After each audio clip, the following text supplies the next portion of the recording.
सभी बड़ों को नमस्कार। आज एक नई कहानी सुनाने जा रहा हूँ, एक बहेलिये की शिव भक्ति। जो साथी मेरे चैनल पर पहली बार आए हैं, कृपा करके मेरे वीडियो को लाइक और शेयर करें। आप सभी से विनती है कि आप ये कहानी अपने बच्चों को जरूर सुनवाएं ताकि वे अपने जीवन में विकास करें।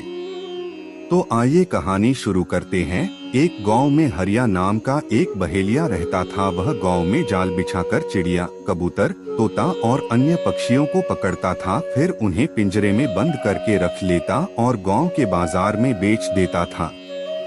हरिया के घर में उसकी पत्नी शोभा भगवान शिव की भक्त थी। वह दिन रात भगवान शिव की पूजा करती थी। शोभा अपने पति के काम से खुश नहीं थी। एक दिन उसने हरिया से कहा, सुनो जी, तुम जिन पक्षियों को पकड़कर बेचते हो, इससे उन्हें कितनी तकलीफ होती होगी। उसकी बात सुनकर हरिया हंसने लगा और उसने कहा, तुझे कैसे पता इन्हें तकलीफ होती है?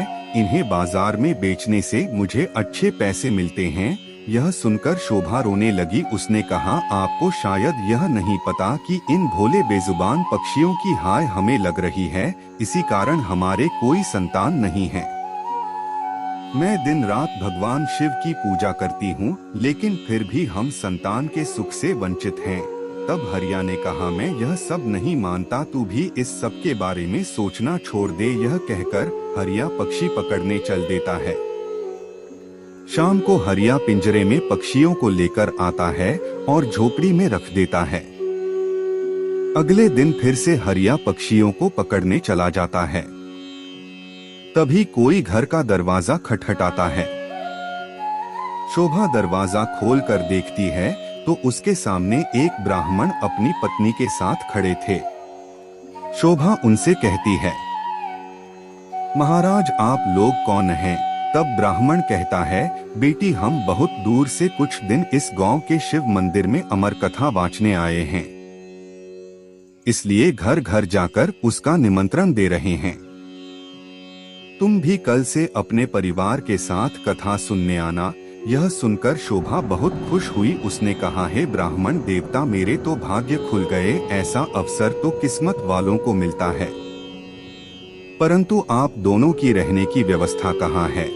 तब ब्राह्मण ने कहा, बेटी, मंदिर के पंडित जी ने हमारा रहने का इंतजाम मंदिर में ही कर दिया है, और इस गांव में जो भी हमें सम्मान और प्यार से भोजन कराएगा, हम भोजन कर लेंगे। यह सुनकर शोभा की आंखों से आंसू बहने लगे। उसने रोते हुए कहा, महाराज, मैं बहुत गरीब हूँ, लेकिन मेरी इच्छा है कि जब तक आप इस गांव में रहें, आप मेरे घर में भोजन करें, परंतु मेरे घर में रूखा सूखा है, जो आपको पसंद नहीं आएगा। यह सुनकर ब्राह्मण की पत्नी बोली, बेटी, तुम चिंता मत करो। यदि तुम्हारी इच्छा हमें भोजन कराने की है तो हर दिन हम तुम्हारे घर में ही भोजन करेंगे। तुम्हारे रूखे सूखे एक निवाले से ही हमारी तृप्ति हो जाएगी। यह सुनकर शोभा बहुत खुश हो गई। उसने कहा, मैं आपके लिए भोजन तैयार करती हूँ। तब ब्राह्मण ने कहा, माई, तुम भोजन तैयार करो, हम पूरे गांव में निमंत्रण देकर तुम्हारे घर आएंगे।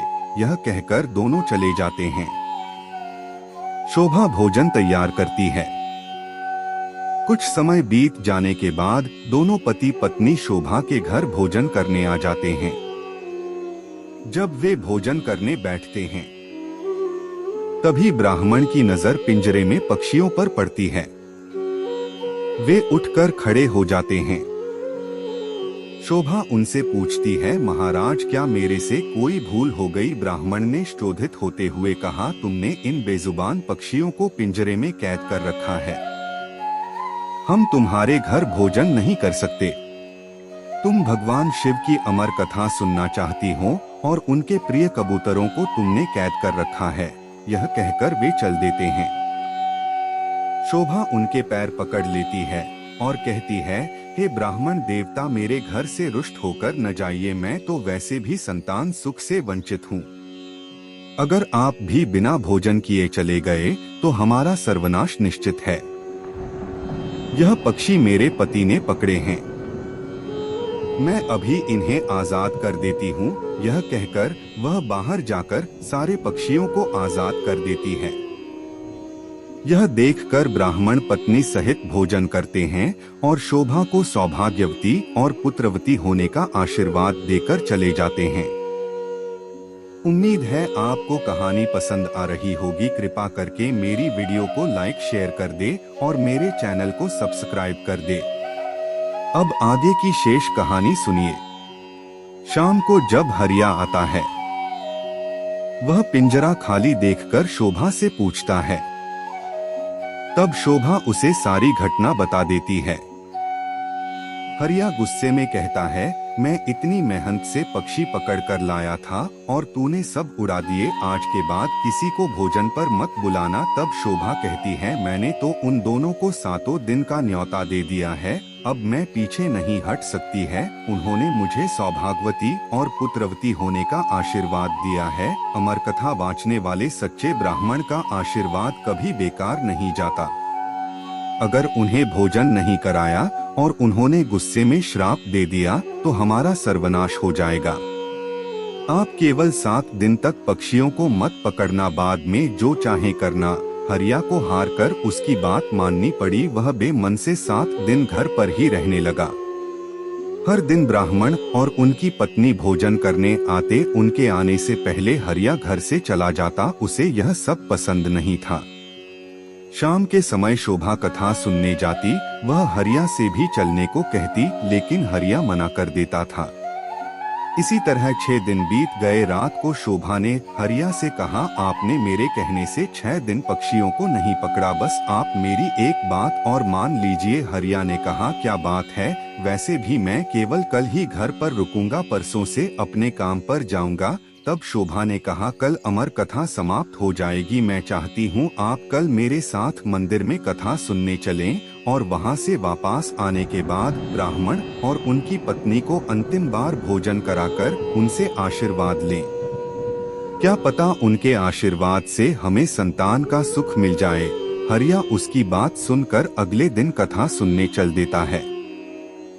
मंदिर में कथा सुनते सुनते हरिया की आंखों से आंसू बहने लगते हैं। शोभा के पूछने पर वह कहता है, भगवान शिव ने जिन कबूतरों को अमरता का आशीर्वाद दिया, मैंने जीवन भर उन्हें बेचकर अपना जीवन नरक बना लिया। कथा समाप्त होने पर वे दोनों घर आ गए।